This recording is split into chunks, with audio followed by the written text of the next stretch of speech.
Attention famille, voici un jeune à l'université. À cause du gros cœur, il est parti entrer dans la secte de ses amis. Aujourd'hui, voilà ses yeux qui sont en train de pourrir. Histoire vraie. L'affaire se passe au Cameroun. Et pour ceux qui vont me demander comment j'ai fait pour savoir ça, j'étais caché dans un buisson. Voici le jeune en question. Ici, on va l'appeler Michel.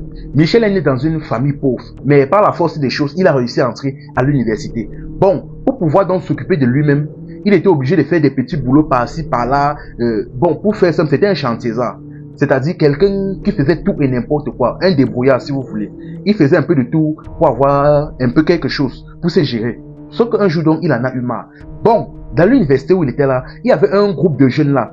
Ils étaient véhiculés et toujours bien sapés, toujours avec les meilleures filles de l'établissement et consorts, dans le même campus. Il a commencé à envier les jeunes là. Tout le temps, il les voyait toujours. Ils avaient l'argent, ils étaient dans les restaurants, ils faisaient des statuts tout le temps. Au fur et à mesure, ça a commencé à attiser sa convoitise, son gros cœur. Là maintenant, un jour, il en a eu marre, il a pris son courage à deux mains. Il est parti devant les jeunes en question. Il s'est présenté, il a dit que franchement, ça fait un certain temps que je vous vois, je voulais venir vous voir, mais...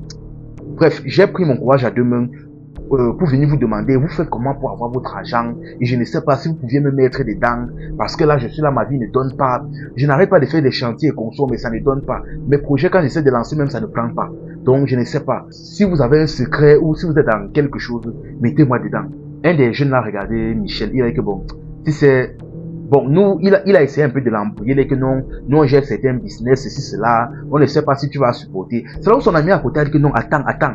Non, le type, si, il a quand même une bonne étoile. Je pense qu'il va pleurer au vieux. Il dit que tu es sûr, il dit que oui, il va pleurer au vieux. Il dit que, il a encore opposé, tu es sûr, il dit que oui. Regarde, il dit que ok. Il dit que bon, ce qui va se passer est que non, il n'y a pas de problème, on va te mettre dans nos choses. Ce qui se passe c'est que demain, si tu es d'accord, on va t'amener quelque part. Et ça va changer ta vie. Il a dit, il n'y a pas de problème. Il est que bon, ce qui se passe c'est que tu dois rentrer, non, tu te laves. À partir d'aujourd'hui, tu ne touches pas une femme. Tu rentres là chez toi, tu te laves. Et à 4 heures du matin, tu te prépares, tu te mets devant la porte de chez toi, on va venir te chercher. Il a dit, ok, il n'y a pas de problème. Chose dit, chose est faite. Il est rentré chez lui donc, il s'est nettoyé, il a tout fait, il s'est endormi. Le lendemain matin donc, ses amis sont venus le chercher avec leur voiture. Il est monté à l'intérieur et ils sont partis. Quand ils sont partis donc, ils ont roulé dans la pénombre et à un moment donné, ils sont commencé à entrer dans la brousse. Ils ont roulé jusqu'à... Ils sont arrivés dans une zone là, toujours broussaillés. Quand ils sont descendus du véhicule, ils ont vu un monsieur assis devant une case. Bon, c'était un peu comme un traditionnaliste ou un pygmée, quelque chose comme ça. Il s'est approché donc du monsieur. Le monsieur a regardé Michel, il a dit que je t'attendais. Michel a été étonné, il dit que il m'attendait, comment on ne se connaît pas. Les jeunes ont dit que non, laisse, tu ne peux pas comprendre. Le monsieur s'y est très fort, tu ne peux pas comprendre. Bon, le marabout en question a dit aux deux jeunes près de Michel de partir, que partez, je vais rester discuter avec Michel. Quand ils sont partis, il a commencé à discuter avec Michel. Michel lui a donc expliqué ses problèmes, qu'il voulait de l'argent et consort. Le marabout a dit que ne t'inquiète pas, je connais déjà quel est ton problème. Maintenant, le marabout a dit bon, sauf que tu sais quand même que pour avoir quelque chose, il faut sacrifier quelque chose. Il dit que oui, je sais. Il dit que bon, le marabout a dit que je vais te donner 3 choix. Je vais te proposer 3 membres de ton corps. Tu vas choisir lequel tu veux sacrifier. Il a dit, premièrement d'abord, ton œil. Si tu acceptes de sacrifier ton œil, tu auras beaucoup d'argent. Il dit bien beaucoup d'argent, mais pas beaucoup comme tu t'imagines. Mais tu auras quand même beaucoup d'argent. Après, il a dit que deuxième cas maintenant, ta jambe. Si tu acceptes de sacrifier ta jambe, tu auras énormément d'argent. Après, Michel dit non, attendez. Je ne sais pas. Ça veut dire qu'il faut retirer mon œil. Peut-être vous allez m'opérer ou quelque chose comme ça. Il dit que non. Non. Si tu acceptes de vendre ton œil, on va prendre ton œil mystiquement. Ça veut dire que physiquement, ce sera toujours là. Mais tu ne pourras pas voir, peut-être, mais tu ne pourras plus voir avec, ça ne fonctionnera plus. Et après un certain temps même, ça va devenir blanc. Un peu comme pour certains artistes, donc je ne citerai pas le nom. Le gars dit que ok. Alors Michel, sans hésiter donc, il a donc choisi l'œil. Bien que le marabout lui a dit qu'il aura beaucoup d'argent, mais pas comme il s'imagine. Il a dit que oui, si c'est pour l'autre, il n'y a pas de problème. Il a donc choisi donc le sacrifice le plus faible. Pour minimiser les risques de retombées, il a choisi l'œil.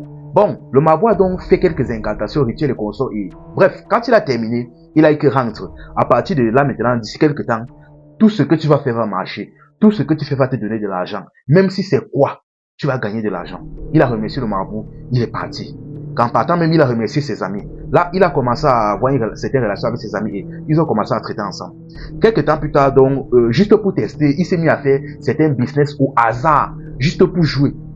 Mais les bêtes business là, les bêtes business, les trucs qu'ils faisaient juste par hasard.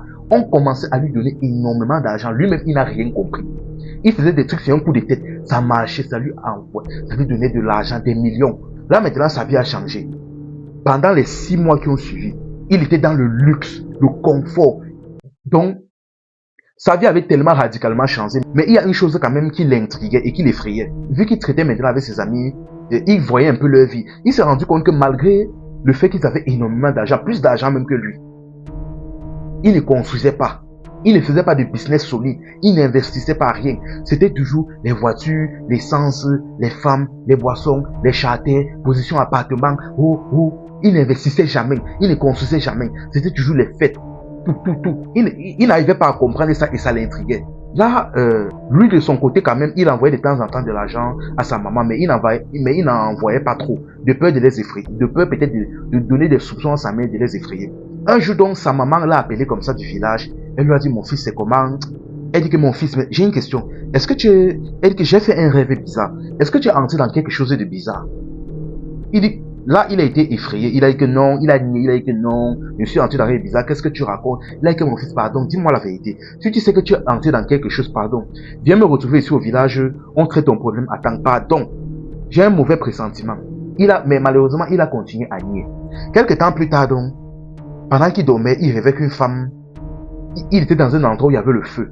Une femme le poursuivait. Et quand elle a attrapé, elle a arraché son œil. Elle a retiré son œil de force. Là, il s'est mis à hurler des douleurs et consorts. Et quand il s'est levé le matin, c'est comme, il a simplifié, il dit que c'était un rêve. Il est donc parti s'asseoir avec un ami pour discuter. À un moment donné, vers 14, son œil s'est mis à soigner. La larme coulait. Son ami à côté, il voyait, il dit que, gars, pardon, il faut aller à l'hôpital. Hein. J'ai l'impression que ton œil il a un problème. Quand lui-même il a constaté, il n'a pas trop voulu discuter car il savait déjà lui-même ce qu'il était parti faire. Il savait déjà que c'était à propos de ses conditions. Il a dit que non, laisse seulement. Et après quelques minutes plus tard, son œil ne fonctionnait plus. Il ne voyait plus de l'œil en question. Mais il ne s'est pas cassé la tête. Il savait déjà qu'il avait vendu l'œil là. Il a simplifié, mais bref, il vivait sa best life. Il avait l'argent comme il voulait. Il ne s'est pas trop inquiété ni cassé. Et un jour, il est resté comme ça. Il attend que ses amis sont décédés dans un accident de voiture. Le gars dit, hey, le gars reste comme ça. En entendant la nouvelle, bien qu'on a dit que c'était un accident, ça l'a effrayé. Ses amis ont commencé à décider one par one, un par un. Ça a commencé sérieusement à l'effrayer. Finalement là, il a senti déjà que l'affaire était bizarre, que les amis qui m'ont mis dans quelque chose. Et en plus de cela, selon le rituel que ses amis avaient fait, parce qu'il avait eu à discuter avec eux, il avait expliqué que selon le rituel que eux ils avaient fait, ils n'étaient pas censés mourir après un bon bout de temps. Or, ils sont morts extrêmement jeunes. Ils étaient tous dans l'intervalle de 23 ans. Là, il a dit non. Finalement, il a commencé de peur que son tour n'arrive, finalement, il a appelé sa maman. Il a expliqué la situation. Sa mère a crié que, wow, je t'avais pourtant dit. Je t'avais dit. Pourquoi tu n'as pas écouté? Elle dit que pardon. Descends rapidement au village. On va essayer de traiter ton problème là. Et il a dit, j'ai compris, ma. Bon, mais comme vous savez, généralement, quand vous faites des pactes et des trucs comme ça, généralement, il est toujours interdit d'aller raconter ça à quelqu'un. Là, son œil a commencé à lui faire mal. Dans la même journée, son œil a commencé à lui faire mal. Ça tirait les nerfs, ça piquait les nerfs. Mais il ne s'est pas découragé pour autant. Il a pris le bus pour descendre au village. Une fois qu'il est arrivé au village, sa maman a dit non, tu n'entres pas chez moi. Avec la malchance que tu as sur toi là, tu n'entres pas chez moi. Elle lui a dit, partons directement chez le pasteur traité. Ils sont donc arrivés chez le pasteur du village. Ils ont expliqué la situation. Le pasteur ils se sont mis à prier. Le pasteur a enchaîné les prières, les jeûnes. Pendant qu'on priait, son œil a commencé à piquer, faire mal. Ça faisait comme si ça voulait s'arracher, comme si ça voulait sortir de l'orbite. Il a commencé à avoir mal. Le pasteur n'a pas laissé. Il a prié. Finalement, après un certain temps, quand le pasteur a terminé, il a dit que c'est bon. Quand le pasteur a fini, le jeune est rentré chez lui, mais jusque-là, ça ne s'est toujours pas amélioré. Ça le faisait toujours mal. Parfois, ça venait, ça partait. Et la femme en question qui avait retiré son œil dans son rêve venait constamment piquer son œil. Il avait mal. À partir de là, il passait tout son temps à l'église. Il suppliait le pasteur. Il suppliait les chrétiens à l'église. Sa mère regardait, sa mère disait que tu vois non. Elle dit que tu vois non. Regarde en quoi tu es entré à cause du gros cœur. Regarde en quoi tu es entré. Après un certain temps, finalement, les mauvais esprits l'ont laissé. La douleur ça a arrêté de lui faire mal, mais son œil ne fonctionnait plus. son œil ne fonctionnait absolument plus. Et quelques temps plus tard, un de ses amis l'appelle pour dire que, mais gars, tu n'avais pas, tu te rappelles que tu avais laissé ton compte sous la gestion de ton ami là, l'accès de ton compte à ton ami là, pour certains business que vous gérez ensemble, non? Il dit que oui. Apparemment, ton ami là a détourné toutes tes fonds, il a fui. Il dit comment ça? Il a aussi expliqué que, apparemment, il y a tel, tu vois les gens avec qui tu marchais là. Il y a le groupe de personnes avec qui tu marchais là. Apparemment, d'autres ont encore fait l'accident dans la voiture. Et ce qui se passe, c'est que, ils étaient plusieurs dans la voiture, ils ont fait l'accident. La voiture a été broyée littéralement, mais quand les secours sont arrivés, on a ouvert, on a dépiécé, écarté le véhicule. On les voyait à l'intérieur, ils n'avaient aucune cicatrice, aucune blessure, aucune fracture, aucune commotion, rien. Mais, ils étaient tous décédés à l'intérieur. Et à partir de là maintenant, tous les gars encore vivants qui traitaient les choses mystiques entre eux, certains ont fait comme Michel. Ils sont partis se repentir pour essayer de sortir dans l'affaire là. Mais d'autres sont plutôt partis renforcer leur pacte, pensant que en faisant un truc, en sacrifiant gros, ils seraient plus protégés ou quelque chose comme ça.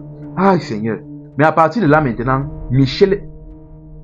non seulement Michel a perdu son œil, mais il est à présent pauvre, puis encore plus pauvre même qu'avant.